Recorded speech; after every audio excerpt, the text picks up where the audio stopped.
Vamos lá. 1, 2, 3, gravando. Olá, pessoal. É um prazer estar aqui no AgroTeams 2021. Vamos falar sobre previsão climática. Meu nome é João Castro, eu sou agrometeorologista da Climatempo e vou bater esse papo com vocês aqui. Vamos ver como é que ficam as condições de clima para os próximos meses.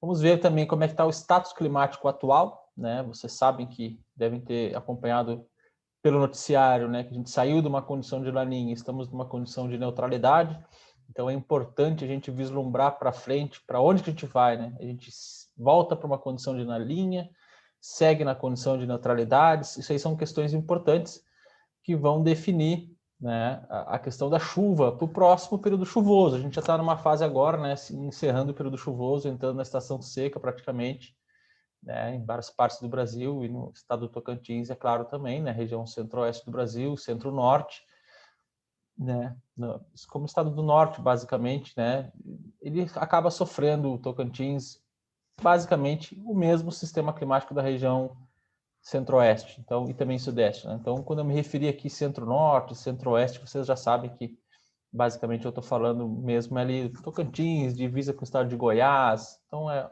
região mais ou menos com o mesmo padrão climático.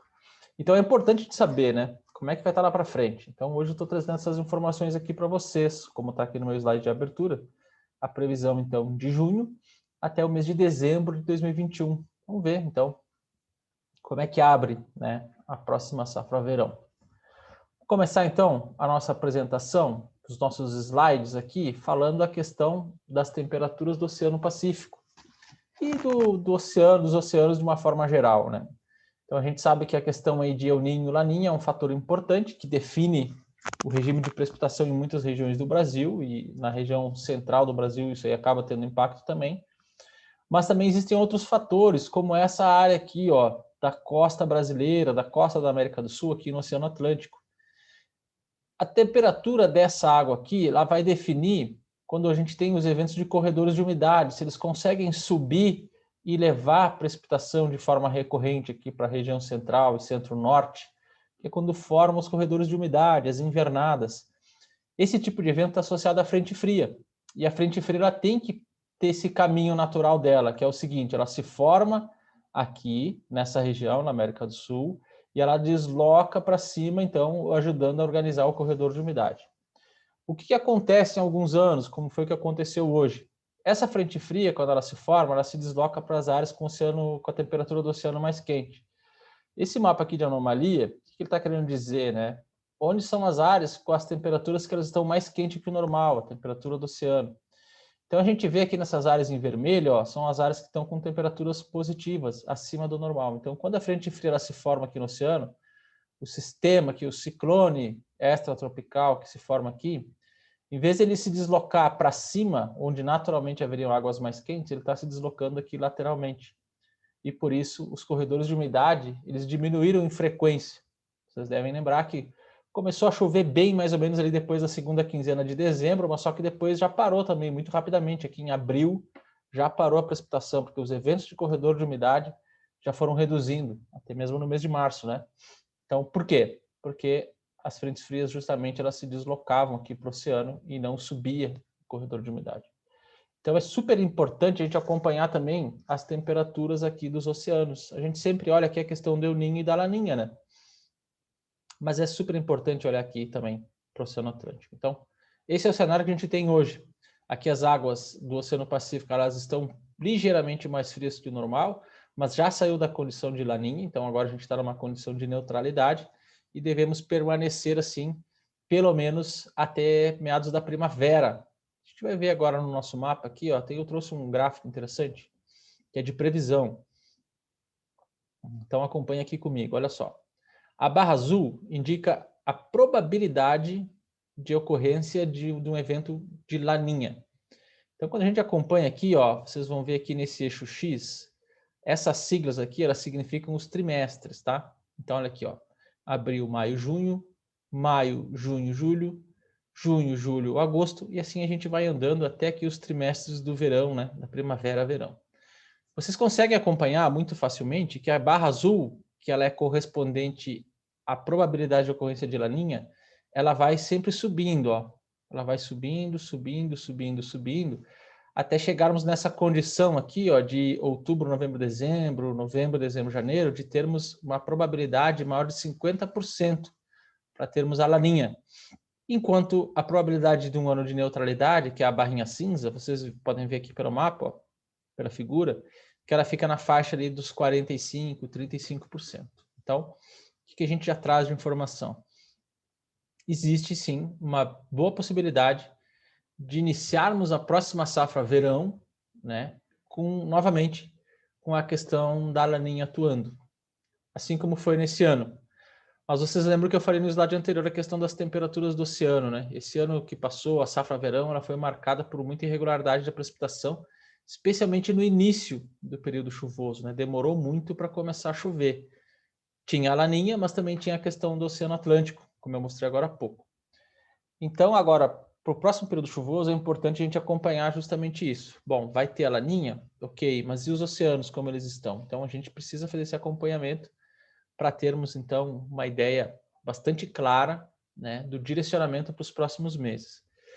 Esse momento agora de neutralidade é um momento que os modelos climáticos eles ficam meio perdidos, assim, eles não sabem para que lado eles apontam. Mas o que a gente sabe é que geralmente quando a gente tem um ano de laninha de média intensidade para forte, como foi nesse ano agora, e na sequência vem um evento de neutralidade, normalmente a laninha volta. Tá? Então isso pode acontecer de fato, os modelos eles estão com essa tendência e isso pode acontecer, a gente tem que estar preparado. Bom, feita essa introdução, a gente já sabe então duas coisas importantes. É possível que a gente inicie a próxima safra verão com a condição de laninha. É possível que seja um ano de irregularidade de precipitações, igual como foi no ano passado, por conta das temperaturas dos oceanos, a gente precisa acompanhar isso de perto. Mas baseado no que a gente tem hoje de informação, a gente já consegue fazer aí um prognóstico para os próximos meses, que é o que eu vou trazer agora para vocês acompanharem aqui nos nossos mapas. Tá? Então, vamos começar com um mapa de anomalia de precipitação para o mês de junho. A gente já viu, né? A gente já sabe, mês de junho já é o mês que tem a redução bastante drástica das precipitações, especialmente no sudeste, centro-oeste, centro-norte do Brasil, são as regiões que têm o corte das precipitações, que é o período seco, né? Então a gente vê aqui no nosso mapa de anomalia de precipitação de junho, o que ele indica? Ele indica o quanto as chuvas vão estar acima ou abaixo da média. Então aqui para o Tocantins, eu estou trazendo aqui uma imagem do Brasil inteiro, pessoal, para vocês acompanharem essa questão dos outros estados também, porque a gente sabe que é importante, né? Especialmente quando a gente pensa em commodities, é muito importante a gente saber como está indo a questão agrícola nos outros estados concorrentes, né? Então, a gente sempre faz uma avaliação aqui, uma análise, considerando o mapa do Brasil inteiro. Então, olhando aqui para o estado do Tocantins, a gente vê que o mapa está com indicativo de precipitações dentro da normalidade, ou seja, chuvas muito baixas já no mês de junho, praticamente sem ocorrência de precipitação. Tá? Então, esse é o cenário que se indica aí para o mês de junho. Em relação às temperaturas, também, ó, condição de neutralidade, ou seja, temperatura... condição de normalidade, perdão, ou seja, as temperaturas, claro, sempre muito elevadas, né? Então, ali, Tocantins, Goiás, nos meses de agosto, setembro, que a temperatura está sempre muito, muito elevada, porque não tem nebulosidade, então é sol o dia inteiro, então fica realmente mais quente. Então, esse é o cenário de junho. Vamos ver como é que fica julho. Julho também, vocês vão ver aqui muito rapidamente, ó, sem um indicativo de alterações em relação ao regime de precipitação, porque julho é um mês que já não chove, mas agora vamos ver agosto. Agosto geralmente começa a iniciar, né, as primeiras precipitações. A gente vê no nosso mapa, o que vocês têm que acompanhar agora para os próximos mapas, né? Note o seguinte, aqui no sul do Brasil, por exemplo, ó, as áreas em azul são as áreas com indicativo de chuva acima da média, tá? As áreas em vermelho são as áreas com indicativo de chuva, né, de precipitação abaixo da média. Você veja que aqui para o Tocantins o mapa está sempre branco, né, indicando que a chuva vai estar dentro de um regime de normalidade.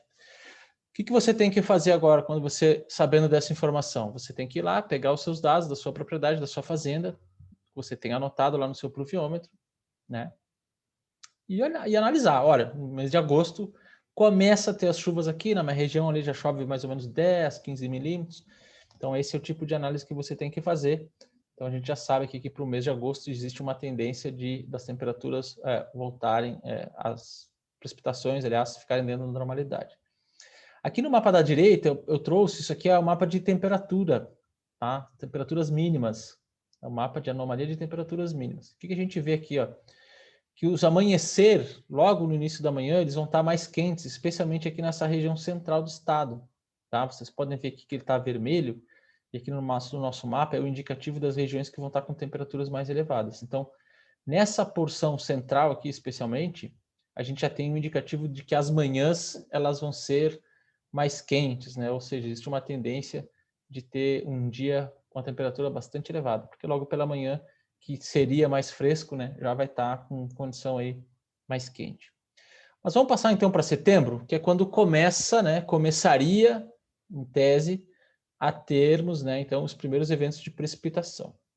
A gente vê o seguinte aqui, analisando o estado do Tocantins, ó, que a grande maioria do estado vai estar aqui, ó, tá com essa área em amarelo aqui, indo para os tons em vermelho. O que isso aqui indica? Isso aqui indica, né, chuvas abaixo da média, aproximadamente 50 milímetros abaixo da média, considerando o mês de setembro. Então, novamente, o que você vai fazer? Você vai pegar a sua caderneta, vai analisar os seus dados e vai comparar. Olha, eu vi na apresentação da Climatempo, no AgroTeams, que o mês de setembro já teríamos o início das precipitações, mas que elas ainda seriam discretas com volumes abaixo da média. Então, o que você vai fazer? Você vai pegar suas anotações e vai ver qual que é a média da sua região e vai comparar aqui com o mapa. Olha, toda essa grande porção central aqui, também a faixa oeste, aqui na região do Vale do Araguaia, está com indicativo de precipitações aproximadamente 50 milímetros abaixo da média. Então, esse é o cenário. Mas no sul do estado, indicativo de precipitações dentro da normalidade, o que é positivo, porque já ajuda ali, né, a ter a recarga dos solos, pensando, né, no início de plantio ali em outubro. Então, vamos ver o mapa de outubro, como é que fica. Olha aqui outubro. O que a gente vê muito claramente aqui no centro-oeste também como um todo, ó. Existe uma grande área aqui com os tons em azul, indicando chuvas acima da média. Então, o mês de outubro, ele tende a ser de precipitações regulares em toda essa grande área aqui, ó, que vem desde Santa Catarina e sobe, ó, Santa Catarina, Paraná, São Paulo, Mato Grosso do Sul, boa parte do estado do Mato Grosso, Goiás e também aqui, ó, uma predominância do estado do Tocantins. O estado do Tocantins, com certeza, aqui vai estar com boa condição de precipitação no mês de outubro, é o que está sendo indicado, os modelos indicam, né, por enquanto. Então, ali, né, chuvas dentro da normalidade em praticamente todo o estado, o que é muito positivo porque ajuda a recarga do solo, né, e também o início do plantio em várias áreas. Esse é o cenário. Em termos de temperatura, o que a gente vê aqui? Ó, um indicativo das temperaturas dentro da normalidade. Então, não vai ser um outubro extremamente quente, né, temperaturas escaldantes, vai ser ali dentro de uma normalidade climatológica que você já está acostumado, né, com aquele ambiente agrícola que você está acostumado. Com o adicional aqui, né, claro, das precipitações ficarem acima da média para o mês de outubro.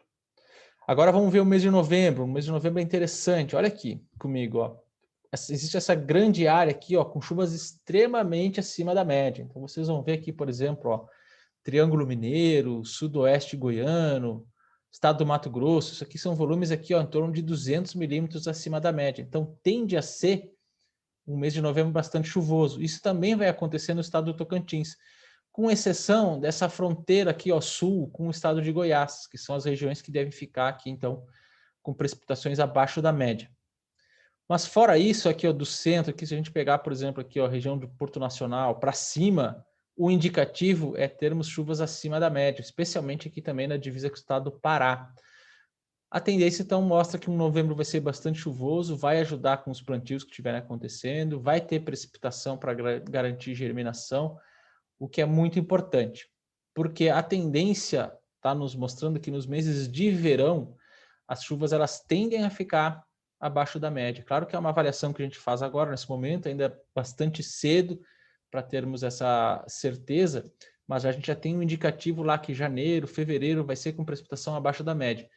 Então, essa precipitação abundante em outubro e em novembro ela vai ser muito positiva para garantir o estabelecimento inicial, o desenvolvimento das lavouras, aqueles períodos-chave que definem produtividades vão ser vencidos, então é uma notícia bastante interessante aí para o mês de outubro e também para o mês de novembro, aí para o estado do Tocantins. Em termos de temperatura, a gente vê aqui também, ó, que tá a tendência do mapa ficar, não está pintado aqui nem de azul e nem de vermelho, né, indicando temperaturas muito acima da média. Então, as temperaturas elas vão estar dentro de uma normalidade também. Então, tudo certo para o mês de novembro. Agora vamos ver dezembro. Então, como eu falei, mais no final do ano é que começam os problemas. E esse problema não é uma exclusividade do estado do Tocantins. Vocês podem ver aqui pelo nosso mapa, ó, que todo o centro-sul do Brasil também está com essa tendência de ter um mês de dezembro com chuvas bastante abaixo da média.